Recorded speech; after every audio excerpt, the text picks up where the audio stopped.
saudari-saudara, umat beriman yang terkasih dalam Tuhan, selamat berhari Minggu bersama dengan keluarga, bersama sahabat, dimanapun Anda berada, entah secara offline atau secara online atau lewat tayangan live streaming. Hari ini hari Minggu tanggal 29 Agustus 2021, Minggu biasa ke-22 tahun B. Shalom Agus CSR mengajak saudari-saudara merenungkan Injil Markus bab 7 ayat 1 sampai 8, dilanjutkan ayat 14 sampai 15 dan ayat 21 sampai 23. Dalam nama Bapa dan Putra dan Roh Kudus. Amin. Pada suatu hari serombongan orang Farisi dan beberapa ahli Taurat dari Yerusalem datang menemui Yesus. Mereka melihat beberapa murid Yesus makan dengan tangan najis, yaitu dengan tangan yang tidak dibasuh.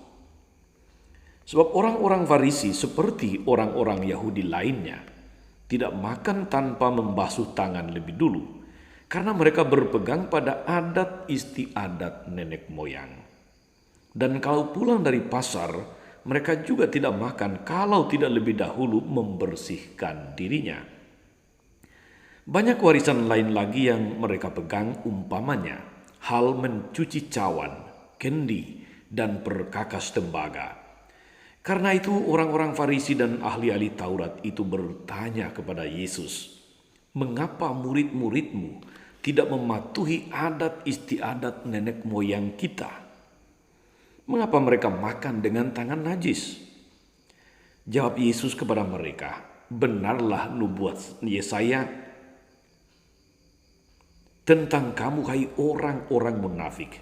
Sebab ada tertulis, bangsa ini memuliakan aku dengan bibirnya, padahal hatinya jauh daripadaku. Percuma mereka beribadah kepadaku, sebab ajaran yang mereka ajarkan ialah perintah manusia. Perintah Allah kamu abaikan untuk berpegang pada adat istiadat manusia." Lalu Yesus memanggil orang banyak dan berkata kepada mereka, "Dengarkan aku dan camkanlah ini. Apapun dari luar yang masuk ke dalam seseorang tidak dapat menajiskan dia. Tapi apa yang keluar dari seseorang itulah yang menajiskan dia. Sebab dari dalam hati orang timbul segala pikiran jahat, percabulan, pencurian, pembunuhan, perzinahan, keserakahan, kejahatan, kelicikan, hawa nafsu, iri hati, hujat, kesombongan, kebebalan. Semua hal-hal jahat ini timbul dari dalam dan menajiskan orang." Demikianlah Injil Tuhan. Bapak Ibu saudari-saudara, umat beriman terkasih dalam Tuhan kita Yesus Kristus. Ada cerita bahwa di sebuah biara pernah hidup beberapa orang rahib sebagai suatu komunitas. Suatu saat datanglah seekor kucing dan mengganggu ketenangan doa para rahib ini, karena kucing itu sering mengeong tanpa kenal waktu. Lalu kemudian pemimpin biara menyuruh anggota biaranya untuk mengikat kucing itu. Setiap kali mereka akan berdoa agar tidak mengganggu. Kebiasaan ini mereka teruskan, dan ketika pemimpin biara tadi sudah meninggal, kebiasaan mengikat kucing itu diteruskan juga. Mereka lakukan turun-temurun, berabad-abad tanpa bertanya, tanpa tahu lagi asal-usulnya dan alasan mengapa kucing itu harus diikat ketika sedang berdoa. Saudari-saudara umat beriman yang terkasih, cerita ini bisa menjadi contoh yang baik, contoh yang sangat sederhana, sangat simpel bagi kita tentang sebuah tradisi. Katakanlah bagian dari adat istiadat yang diteruskan tanpa tahu asal mulanya. Mengapa harus begitu? Banyak kebiasaan yang kita lakukan sekarang ini mungkin saudari-saudara, kita sendiri tidak tahu lagi asal muasalnya, apa maknanya, bagaimana asal mulanya. Kita ikuti saja tanpa bertanya, karena demikianlah dikatakan, demikianlah diwariskan turun-temurun. Akibatnya saudara-saudara apa? Kita lebih memperhatikan pelaksanaan hal-hal lahiriah daripada maksud asli dari tradisi itu diteruskan, dimulai.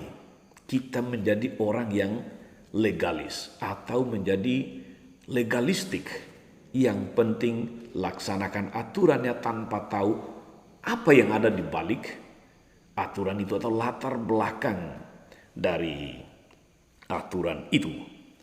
Saudari-saudara umat beriman terkasih dalam Tuhan, dalam Injil hari ini kita mendengarkan Yesus mengeritik atau mengecam orang-orang Yahudi, khususnya orang-orang Farisi dan ahli Taurat. Dalam minggu ini kalau kita mengikuti bacaan liturgi harian dan renungan, saya menghitung sekurang-kurangnya sampai hari ini 3 kali Yesus mengecam orang Farisi dan ahli Taurat.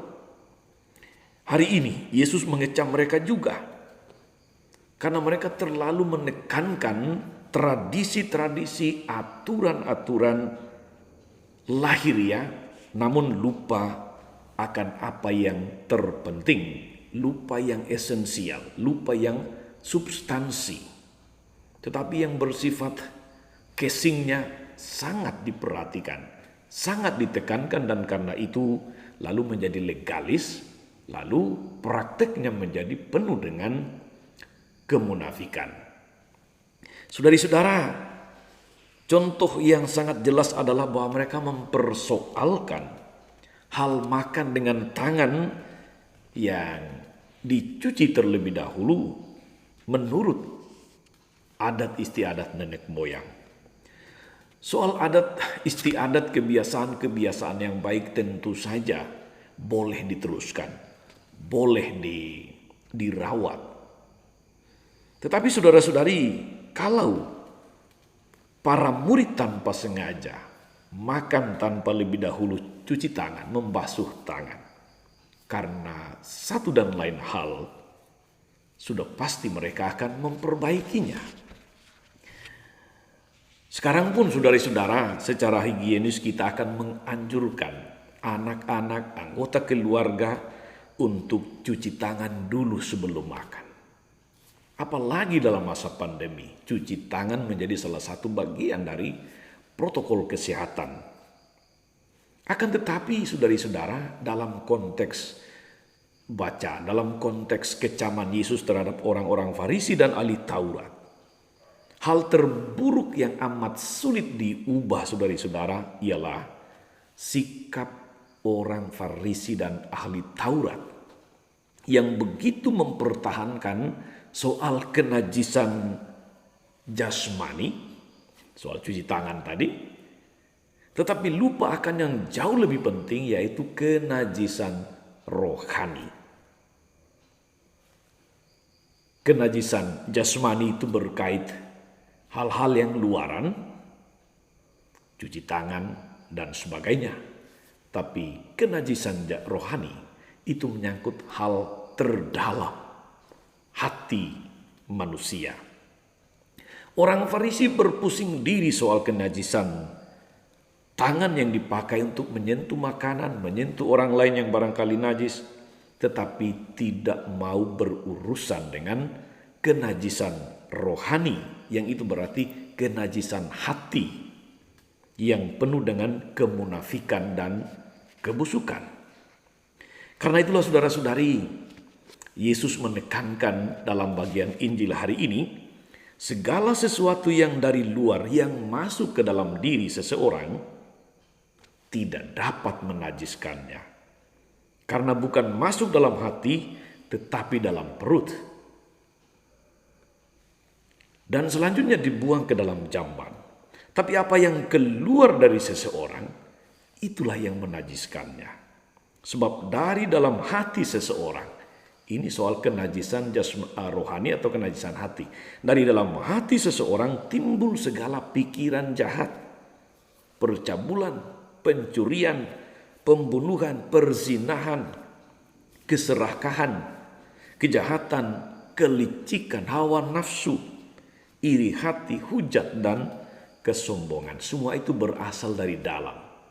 Jadi yang menajiskan seseorang itu bukan yang dari luar masuk ke dalam, tapi justru yang dari dalam keluar, dalam rupa-rupa perilaku, dalam rupa-rupa tindakan yang tadi dikatakan Yesus, mulai dari pikiran jahat, percabulan, hawa nafsu, pembunuhan, keserakahan, kejahatan, iri hati, hujat, kesombongan, dan sebagainya. Itu yang jauh lebih penting daripada sekedar kenajisan jasmani. Saudari-saudara, umat beriman terkasih, penekanan Yesus terletak pada pelaksanaan kehendak Allah. Yang itu berarti menyangkut hati. Melaksanakan firman Allah. Dalam konteks ini boleh dikatakan segala aturan yang dibuat, katakanlah misalnya di paroki, di wilayah, di lingkungan, di basis, dan sebagainya, harus dibuat untuk mendukung seluruh umat bersatu dengan Tuhan dan bukan sebaliknya. Begitu juga saudari-saudara dalam aturan-aturan yang kita buat dalam keluarga. Hendaknya dimaksudkan bukan soal orang tua mau atur segalanya. Bukan soal orang tua mau menunjukkan kuasanya. Tapi bukan juga soal keseragaman atau disiplin buta. Aturan-aturan yang dibangun di tengah keluarga seharusnya mendukung setiap orang untuk menjadi pelaksana kehendak Allah. Sebab kalau kita tidak melaksanakan kehendak Allah, itu berarti kita menjadi najis hati, najis rohani. Aturan-aturan, tradisi-tradisi yang dilakukan dalam hidup bersama seharusnya, sekali lagi saudari-saudara, membawa orang untuk semakin melaksanakan kehendak Tuhan. Semakin dewasa dalam iman, semakin bertumbuh, semakin mencintai akan hal-hal yang bersifat rohani, ketaatan pada iman, kesetiaan di dalam melaksanakan firman Tuhan. Itulah mengapa Rasul Yakobus dalam bacaan kedua mengatakan, kamu harus menjadi pelaksana sabda, bukan sekedar pendengar saja. Maka saudara-saudari, mari kita internalisasikan firman Tuhan yang kita dengar hari ini, seperti dianjurkan oleh Rasul Yakobus. Hendaklah kamu menjadi pelaku firman Tuhan dan bukan hanya pendengar saja. Mari kita membangun komitmen saudari-saudara untuk menjadi pelaku firman Tuhan, yang itu berarti kita harus senantiasa merawat hati. Kita senantiasa harus berusaha menghindarkan diri dari kenajisan rohani, kenajisan hati. Jangan terpaku kepada hal-hal yang bersifat jasmani, lahiriah, kenajisan jasmani, tetapi kita harus lebih waspada supaya kita tidak najis hati. Ketika kita tidak najis hati, percayalah, itu berarti kita sudah melaksanakan kehendak Allah. Kita sudah menjadi pelaku firman. Tuhan Yesus memberkati. Maria Bunda selalu menolong, setia mendoakan kita semua. Amin. Tuhan Yesus Kristus, kami bersyukur untuk firman-Mu, untuk inspirasi sabdamu yang sungguh meneguhkan kami, yang sungguh membimbing kami untuk lebih memperhatikan hal-hal yang bersifat esensial, yang terkait dengan pelaksanaan firman-Mu, yang menyentuh hati kami, dan bukan pada hal-hal lahiriah yang lebih mengikuti kebiasaan, adat istiadat nenek moyang yang jauh daripada kehendak-Mu. Bimbing berkati kami Tuhan, agar kami boleh senantiasa mampu merawat hati, agar hati kami senantiasa jauh dari kenajisan rohani, sehingga biarlah seluruh pikiran, perkataan, dan tindakan-tindakan kami senantiasa merupakan cara kami melaksanakan firman-Mu, senantiasa melahirkan pikiran, sikap, kata-kata, dan tindakan yang sesuai dengan kehendak-Mu. Tuhan, ingatlah akan hamba-Mu Ibu Elena Wajeheo yang merayakan ulang tahunnya hari ini. Berkati dia agar senantiasa sehat jasmani rohani, senantiasa bertumbuh dan berakar dalam iman, dan terus menjadi berkat bagi siapapun.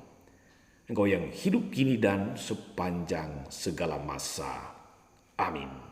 Saudari-saudara sekalian, berkat Allah turun atas saudari-saudara, atas mereka yang kita doakan atau kita janjikan doa, mereka yang sakit dan menderita. Segala rencana, karya, dan pelayanan hari ini, Bapa dan Putra dan Roh Kudus. Amin.